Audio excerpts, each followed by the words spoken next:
It began with a knock on the door. It wasn't a gentle rap, not the kind you'd hear from a friend or a courier. This was something else entirely. Bang, bang, bang. The entire front door shuddered in its frame. Sarah's spoon clattered into the sink, her eyes widening. John, who could that be? It's not even 7 in the morning. Before I could form a reply, another series of heavy blows landed on the door. The sound thundered through our home, a percussive, insistent demand, as if someone were attempting to force their way inside.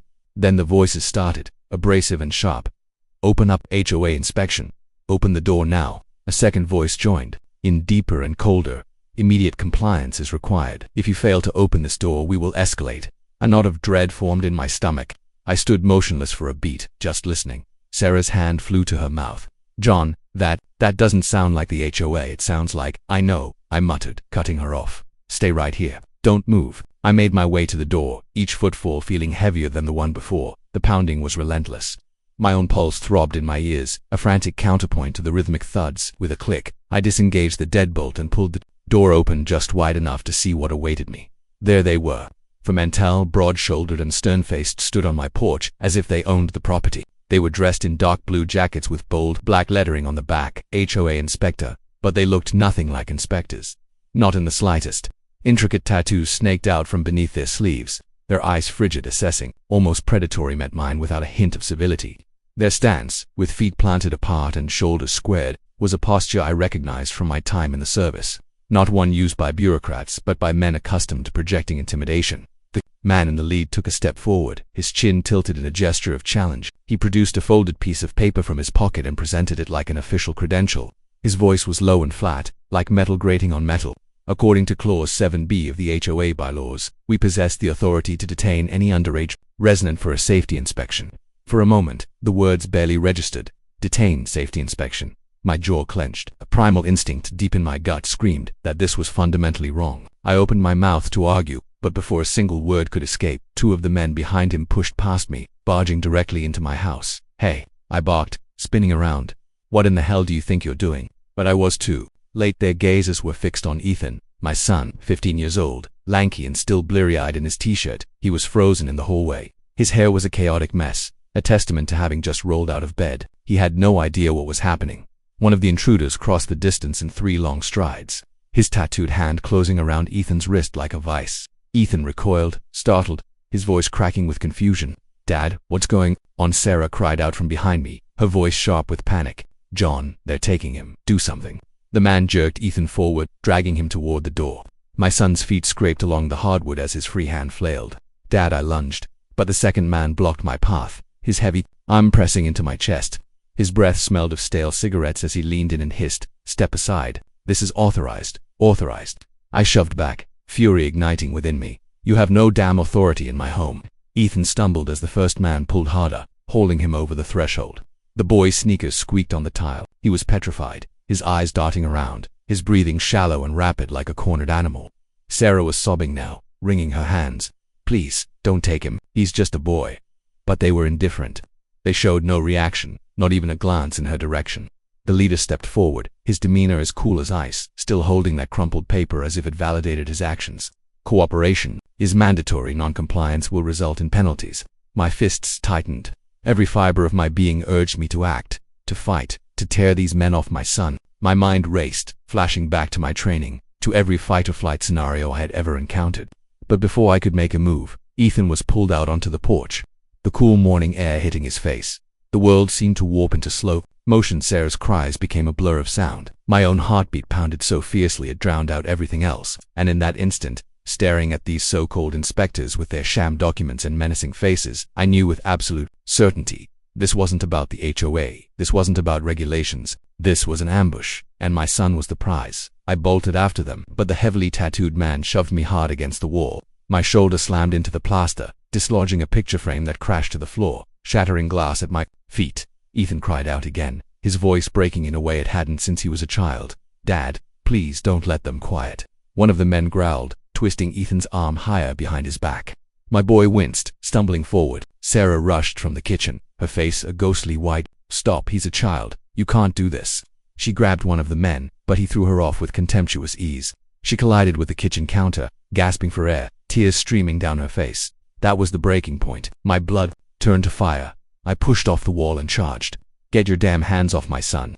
The leader snapped his fingers without looking at me. Instantly, the second man blocked me again, planting his hands on my chest. He leaned in, his voice a low threat. "One more step, old man, and you'll regret it." Old man, the urge to tear him apart was overwhelming, but his calm confidence, they gave me pause just long enough. They weren't afraid of me. Outside, the neighborhood was stirring. Mrs. Carver, 2 houses down, was watering her petunias in her robe, her hose going limp in her hand as she watched Ethan being dragged across our porch. Another neighbor, Hank, emerged to get his newspaper, squinting through his glasses. "What, in the Sam Hill?" he muttered. "Stay back." The tattooed one barked at them. "Official HOA inspection. Nothing to see here." Official my foot, but they believed it. Mrs. Carver clutched her chest and scurried back inside. Hank frowned but remained where he was. They all thought this was legitimate. Sarah's desperate voice cut through the morning air. "Help us. Somebody call the sheriff. They're taking Ethan." The leader turned his head, a thin, cruel smile playing on his lips. He was enjoying the fear. He waved the fake document again for the neighbors to see. "Legal authority under Clause 7B. Step inside." "Ma'am, this is not your concern." It was a polished performance, and for a terrifying moment, it was working. The neighbors wavered, frozen in place. Ethan kicked out, his sneaker connecting with a man's shin. The man grunted and twisted his arm harder. "Don't fight, kid, makes it worse." That was the moment I snapped. I surged forward and grabbed the thug by his collar, yanking him away from Ethan. He staggered, but before I could throw a punch, another fist slammed into my ribs from the side. White-hot pain seared through me, and I stumbled back, gasping. "John!" Sarah screamed. The leader stepped off the porch and leaned toward me. "You're making this harder than it needs to be. Compliance would have kept you safe. Now," he said, nodding toward Ethan, "we'll have to teach the boy what happens when rules are broken." Rage burned hotter than the pain in my ribs. "Over my dead body," the tattooed thug smirked. "That can be arranged." Time seemed to slow to a crawl. My son's terrified eyes met mine. Sarah was on her knees, sobbing. The neighbors stood paralyzed, too scared to intervene, and I felt a powerlessness I hadn't known in years. But then something stirred within me, a memory, a vow I'd made long ago to protect my family at any cost. My fists clenched, ready for another blow, ready to launch myself at them, even if it meant being broken. And just as I braced myself, the kitchen door behind me creaked open. A calm, steady voice emerged from the shadows of my home. "You boys picked the wrong house." The words hung in the air like a thunderclap. Every head turned toward the kitchen doorway. 3 men stepped out, dressed in casual jeans and t-shirts, coffee mugs in hand. But their posture told a different story. Shoulders squared, feet planted, as steady as stone in a hurricane. I recognized those eyes. I'd seen them years ago. My brothers in arms, Navy SEALs. Relief surged through me, banishing the helplessness that had been suffocating me. The leader of the intruders blinked, momentarily thrown. He lowered his sham document. "And who the hell are you?" One of the SEALs, tall and lean, set his mug on the counter with deliberate calm. "We're the men who are going to end this." A beat of charged silence, then chaos erupted. The thug holding Ethan tried to drag him down the steps, but before he could move 2 feet, a SEAL launched forward. He grabbed the man's wrist and twisted it at an impossible angle. The thug howled, releasing Ethan instantly, and was on the ground a moment later, his arms cinched behind him with a zip tie. 10 seconds ago, my son was being abducted. Now he was free, the tattooed brute who'd punched me charged, fists swinging. The second SEAL sidestepped with surgical precision, drove an elbow into the man's ribs, and swept his legs out from under him. Before the man could recover, his wrists were bound. "2 down," the SEAL muttered. The leader cursed and pulled a knife, lunging at the tall SEAL, but the third SEAL intercepted, catching the man's wrist mid-swing and sending the knife clattering across the porch. The next moment, the leader was slammed against the railing, his arms locked behind him. The last intruder at the foot of the steps froze, then spun to run. "Don't," one of the SEALs barked. But it was too late. The tall one stooped, grabbed the knife, and hurled it end over end. It wasn't meant to hit, but to intimidate, burying itself inches from the runner's foot. The man skidded to a halt, trembling before he was yanked back, and bound like the others, and just like that it was over. Silence, punctuated by heavy breathing. My son was safe, clinging to Sarah. The so-called inspectors lay hogtied on my lawn. Neighbors had gathered, phones out, recording. Then a cry rose up. "They're cops! Why are you attacking cops?" 2. The neighbors, it must have looked like federal officers being assaulted. The tall SEAL raised his voice, firm and commanding, and pulled out a leather wallet, snapping it open. "Federal Bureau of Investigation. These men are not law enforcement. They are imposters, and they are now under federal arrest." Gasps rippled through the crowd. Murmurs turned to shouts of disbelief. I looked from the SEALs to my family, then down at the hogtied thugs. For the first time all morning, I could breathe, but I knew this wasn't the end. It was just the beginning. For a moment, my own heartbeat was the only sound I could register. The imposters lay bound on my lawn, while my son, trembling but safe, was held tight in his mother's arms. The 3 SEALs stood over the scene they'd contained, their breathing steady. Then the noise returned. Dozens of neighbors crowded the street, their phones held high, a chorus of panicked whispers rising. "Did you see that?" "They just jumped." "The inspectors?" "No, those weren't inspectors." "I saw the jackets." My God, they were armed. A woman's voice rose, sharp and accusatory. "You attacked officers of the law." The tall SEAL was already projecting his voice across the crowd, his badge still glinting. "Listen carefully. These men are not law enforcement. They are organized criminals posing as officials to extort and abduct. You just witnessed an FBI operation in progress." A man shouted back skeptically, "If that's true, why here? Why this house?" The SEAL's jaw tightened. "That information is classified. But I assure you, your neighborhood was their hunting ground, and now they're finished." Sirens wailed, growing closer, and soon red and blue lights bathed the street. Local deputies emerged from their cruisers, hands near their holsters, confused by the scene. "Stand down!" One of the SEALs barked, flashing his badge. "Federal operation. Suspects are secured." The deputies hesitated, then complied. A younger one approached me cautiously. "Sir, are you and your family all right?" My voice was caught in my throat, but I managed to say, "They tried to take my son." The deputy's eyes hardened. He nodded, then turned to his men. It was a blur after that. The imposters were hauled away, snarling threats. One of them glared at me as he was shoved into a cruiser. His words still echo in my mind. "This isn't over." The neighbors didn't leave. They stayed, filming, whispering, feeding the rumor. "Mill," I caught Mrs. Carver's eye. She looked ashamed. She had run when we needed help. One of the SEALs placed a firm hand on my shoulder. "Inside now, we need to debrief." I nodded and followed him back to the house. Once the door was shut, the noise outside faded. The tall SEAL leaned against the counter, his eyes locked on me. "You need to understand something, John. This wasn't random. They weren't just checking doors." Dread curled in my gut. "Then what were they after?" His expression darkened. "They wanted your boy, and we think we know why." Inside the kitchen, the morning light cut harsh shadows across the table. The tall SEAL set his badge down. "My name is Commander Price. These 2 are special agents, Torres and Maddox. What you saw was a targeted abduction attempt." "Targeted at my son?" I demanded. "Why?" "He's just a kid." "That's exactly why," Price said, his gaze unblinking. Torres leaned forward.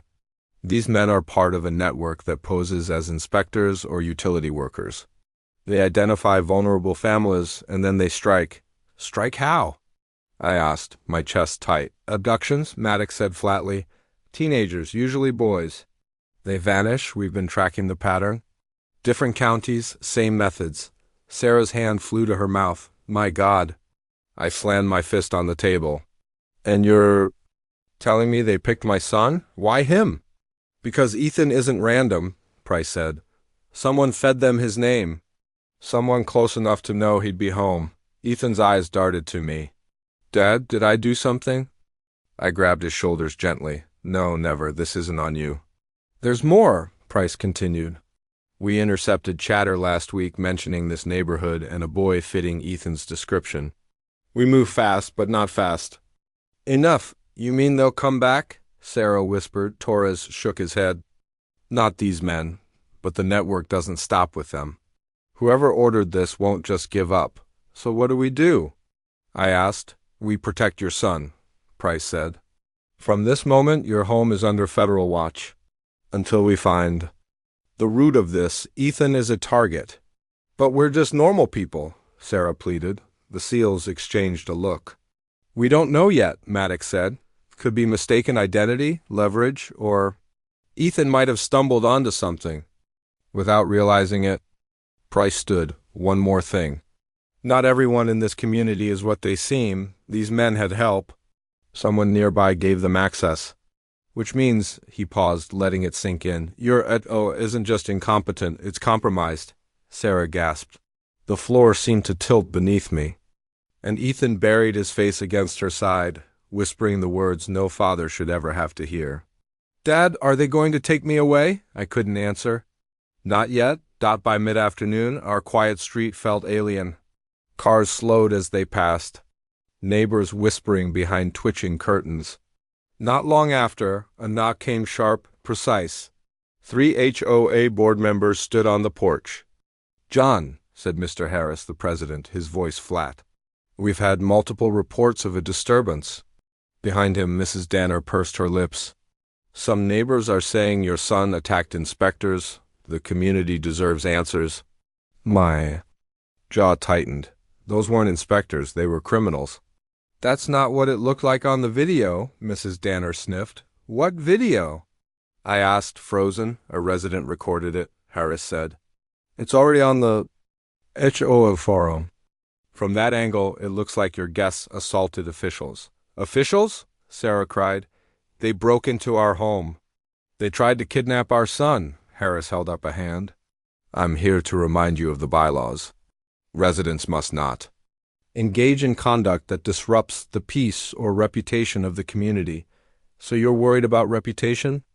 ISEAT. Mrs. Danner's gaze fell on Ethan. Perhaps a temporary relocation would calm tensions. You're not taking him anywhere, I said. My voice low and dangerous. I shut the door on them, my hands trembling with rage. They're turning the whole neighborhood against us, Sarah whispered. The SEALs had warned us the network had inside help. And now the HOA wasn't just passive, it was complicit. That night, a small drone hovered over our house, its camera eye glinting. A black SUV parked at the end of the street, engine idling.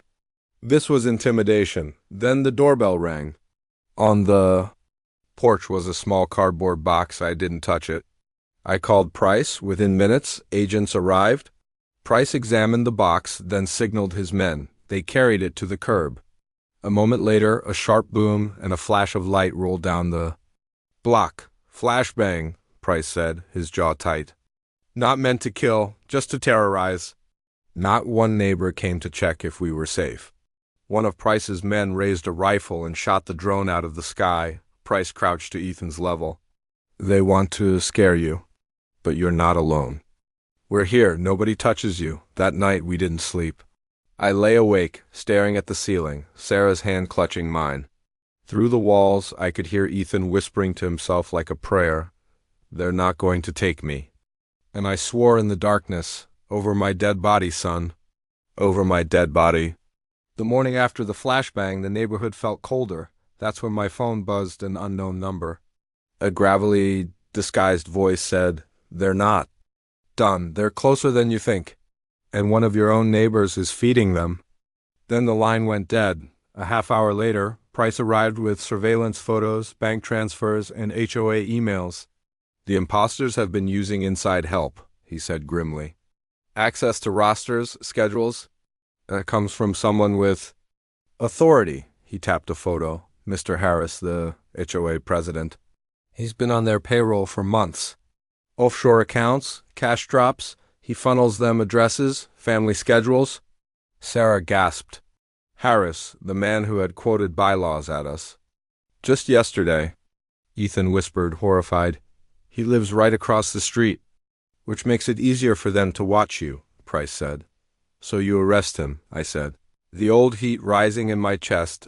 Price shook his head. Not yet. We need him to lead us to the bigger players. The quickest way to end this is to let him hang himself. The day dragged on. Harris watered his roses across the street, waving casually. By evening, a letter appeared in our mailbox, an official HOA violation notice. Due to repeated disturbances, the board will consider further disciplinary measures, including potential removal proceedings. I crumpled the paper in my fist. They think they can bury us in bylaws. They think they can make us pariahs until we break. I stared out the window at Harris's neat little house. But they've forgotten that I don't break? And I sure as hell don't forgive betrayal. The night after we learned the truth about Harris, my anger cooled into focus. At 07:00 sharp, Price returned with the seals. Harris has scheduled an emergency HOA meeting in 3 nights, he said. Agenda says it's about your violations, but we intercepted chatter. That's the drop. He's supposed to pass Ethan's file to their handlers. Handlers? I frowned. The network has layers, Price confirmed. Harris isn't the top, he's bait. He delivers the file, someone bigger collects. That's our chance. We'll be inside, one of the SEALs, Cole added, disguised as residents. The next 3 days crawled by. At night, Sarah and I kept watch from the window. Ethan stayed close, his laughter gone, but his eyes harder, sharper. He was learning what betrayal looked like. On the 3rd night, the trap was set. The community center was packed. Sarah and I sat near the front, Ethan between us. Across the room, I spotted Cole and the other SEALs, disguised perfectly in khakis and polo shirts. Harris took the podium, his smile too wide. Tonight we must discuss a serious matter of compliance, he began, his gaze flicking to us. He pulled a thick manila folder from his briefcase, marked with our name. This file will be transferred to the appropriate parties for review. That was the signal. The side door creaked open. A man in a sharp suit slipped in, sunglasses on indoors. The buyer. The room hummed with tension, unaware of the storm about to break. Harris extended the file.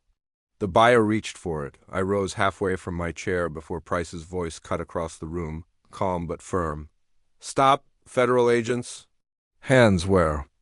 I can see them, the room exploded. Harris froze. The buyer reached under his jacket, but he was too slow.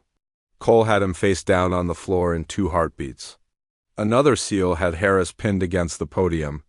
The neighbors shouted in disbelief as Price raised his badge. These men aren't inspectors.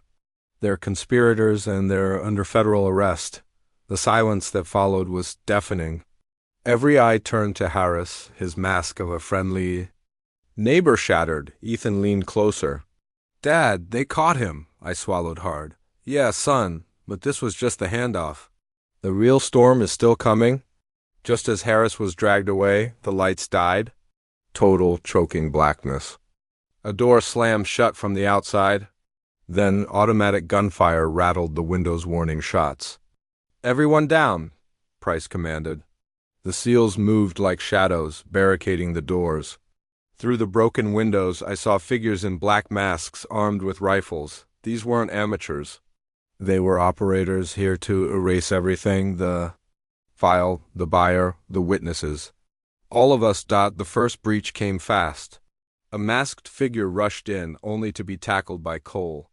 Glass shattered at the back of the hall as 2 more gunmen climbed through. I shoved Sarah and Ethan behind the podium and grabbed the fallen attacker's rifle. The weight felt familiar. I squeezed the trigger, a short, controlled burst. 1 man dropped. Price took out the second. Neighbors huddled under tables, crying.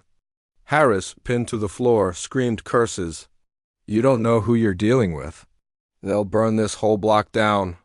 We held the center for 20 minutes before the assault slowed. They're regrouping, Price said. The civilians were ushered out the back. I carried Ethan in my arms. Dad, are they coming back? He whispered. Yes, I said.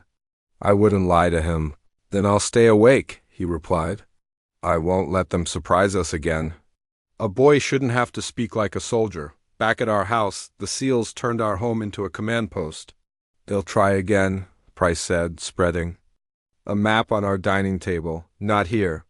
They'll hit when you're isolated. School bus, grocery store. So what do we do? Sarah asked, her face pale. Price's eyes met mine. No, we take the fight to them. I felt the old weight settle on me, the responsibility not just to protect my family, but to stand in the gap. For years I'd been a father, a husband. Now the past was calling me back. Sarah squeezed my hand. Whatever happens, we face it together. I nodded. Then let's finish it. Dawn bled into morning. We were in an old, paint-peeling delivery van, bristling with rifles and radios. The warehouse was 3 miles out, tucked behind an auto shop.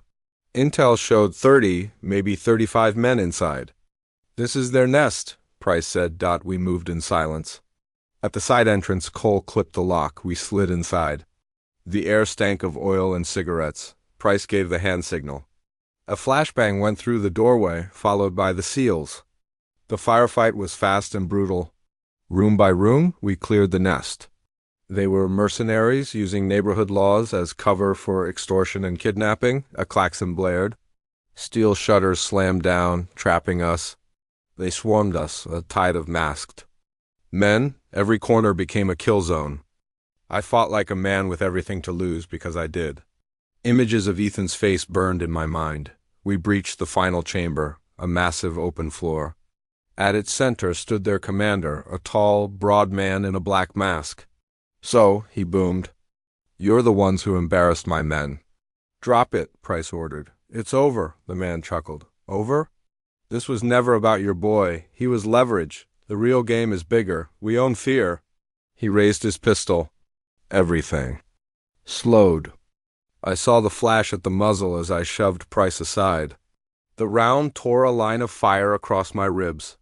Before he could fire again, Ethan's voice cut through the den. "Hey!" From the catwalk above, my son stood, small and defiant, holding the tactical flashlight Price had given him. He shone it straight into the commander's eyes, blinding him for the split second we needed. Price's shot rang out. The masked man collapsed. The fight was over. Federal backup stormed in. The surviving imposters were dragged out, their empire crumbling. I staggered to my feet, clutching my bleeding side as Ethan ran into my arms. "You saved me," I whispered into his hair. His voice was steady. "No, Dad, we saved each other." The next morning, Price and Cole stopped by. "It's wrapped," Price said simply. "The imposters are in federal custody. The accounts are frozen. Your family's safe." By noon, the neighborhood stirred. Hank brought over coffee. "I should have been there," he muttered. "Won't happen again." Mrs. Carver brought a pie. The HOA sent an emergency bulletin. Harris had resigned and an audit was underway. At the meeting that night, neighbors spoke of keeping oversight in the hands of the community. A new resolve had taken root. That evening, we ate at the kitchen table that had been our war map. Later, Ethan and I sat on the porch. "Dad," he said softly, "was I brave or just scared at the right time?" "Both," I told him. That's the only kind of brave that matters." Weeks later, life looked ordinary again. At the block barbecue, Ethan refereed a lawn game, his whistle blowing too often as the old men cheered. Before bed, I walked the fence line, a new habit. I looked down the quiet street and whispered to the darkness, "Not on my watch." Inside, Ethan slept, a boy again, a house at peace. They had come wearing jackets, calling it law. They thought fear was power. They didn't know Navy SEALs were drinking coffee in my kitchen. And now they did.